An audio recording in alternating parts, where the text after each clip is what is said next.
I had a dream. I wouldn't call it a nightmare. I died. I was torn awake with a searing sensation from the wounds that killed me in my dream and a painful sense of loneliness. She looked like an actress. Couldn't tell you why. I can't remember. The details escape the moment I wake up. The world I lived and died in, she seemed connected to me. It's as if I was only there to be with her, and I can't place a name or a face to give the feeling of destiny. All I have left are the remnants of loss, to grieve a life I never lived. There were 5 of us in total. Another man, 2 other women, myself, and her. It seemed like we were bar hopping, not sure why. A few of them were already tipsy when we entered the bar. I grabbed a seat, the closest one to her. We started chatting and everything felt right. Perfect, perhaps. Being near her sent a rush of completeness over me, a state of tranquility. Comfort and ease made the conversations flow flawlessly and effortless. Lost in the moment and losing track of time amid conversation, I hadn't finished my first beer by the time the others were rushing us out to the next bar. I smiled at her.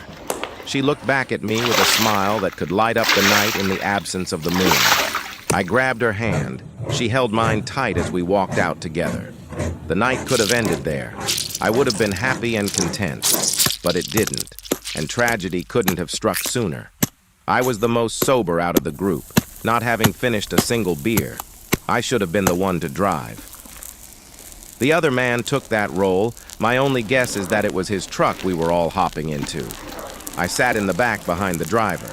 My conversation partner took the front seat next to him. The other 2 women filed in beside me in the back. I felt an elbow hit me in the side, along with a whisper. "She's gorgeous. I think she likes you." A mix of taunting and encouraging. We must have been overheard. I looked up to a flashing smile and a contagious giggle coming from the front seat. On the way to the next bar, our driver had taken us down a path through an alley. Our group was met with flashing red and blue lights from multiple police cars. Something happened up ahead, and an inordinate blockade had been set up. Panic had arisen within our driver as a cop started walking over to his window. The cop gave him a rundown of the events that had unfolded up ahead. It was a bad night for some on the force, and the police were a touch uneasy.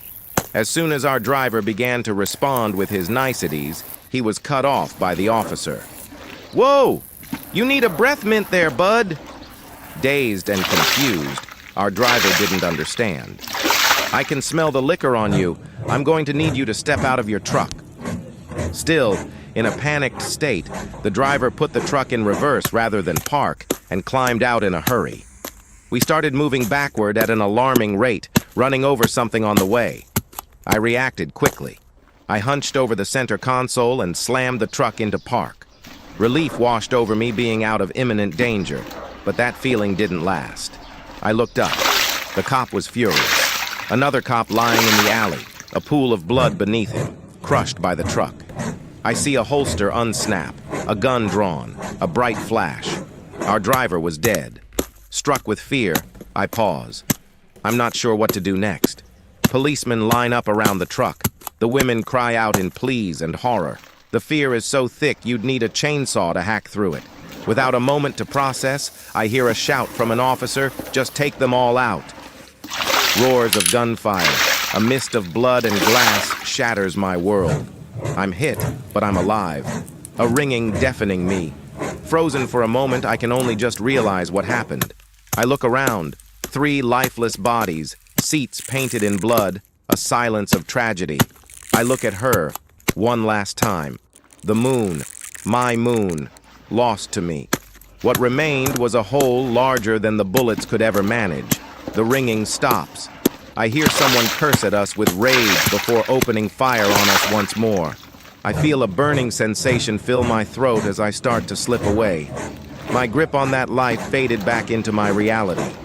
I awoke with a lingering sense of pain. That burn I felt, still caught in my throat, along with the wound of loss from a loved one that never existed, back to the bitter world with a painful sense of loneliness.